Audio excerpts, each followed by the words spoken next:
പാക് അധീന കശ്മീരിൽ സംഘർഷം 5 സൈനികരും 10 പ്രതിഷേധക്കാരും കൊല്ലപ്പെട്ടതായി റിപ്പോർട്ട്.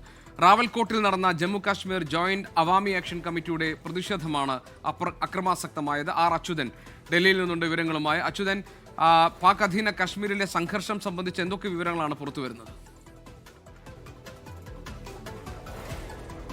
GK കഴിഞ്ഞ ഒരാഴ്ചയായി തന്നെ ഈ പാക് അധീന കശ്മീരിൽ ചില പ്രശ്നങ്ങൾ ഉടലെടുത്തിട്ടുണ്ട്.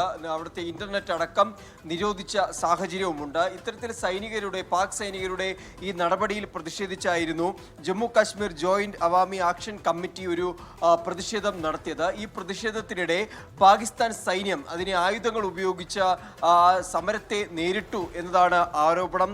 അത് പിന്നീട് ഒരു സംഘർഷത്തിലേക്ക് കലാശിക്കുകയായിരുന്നു. അങ്ങനെ ഈ കമ്മിറ്റിയുടെ ഈ പ്രതിഷേധക്കാരിൽ ഒരാളെ പാകിസ്ഥാൻ സൈന്യം വെടിവെച്ച് കൊലപ്പെടുത്തുകയും ചെയ്തു.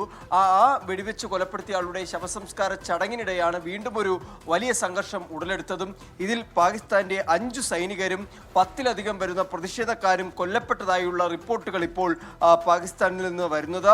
ഈ റാവൽകോട്ടിലാണ് ഈ ഒരു സംഭവം ഇപ്പോൾ ഉണ്ടായിരിക്കുന്നത്. എന്തായാലും ഇതുവരെയും പാകിസ്ഥാന്റെ ഭാഗത്ത് നിന്ന് ഈ കൊല്ലപ്പെട്ടവരുടെ കണക്ക് സംബന്ധിച്ച് ഒന്നും തന്നെ ഒരു പ്രതികരണവും ഉണ്ടായിട്ടില്ല.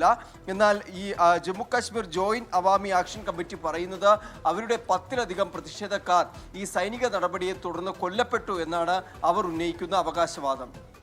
GK ശരി, അച്യുതൻ ആണ് വിവരങ്ങൾ നൽകിയത്.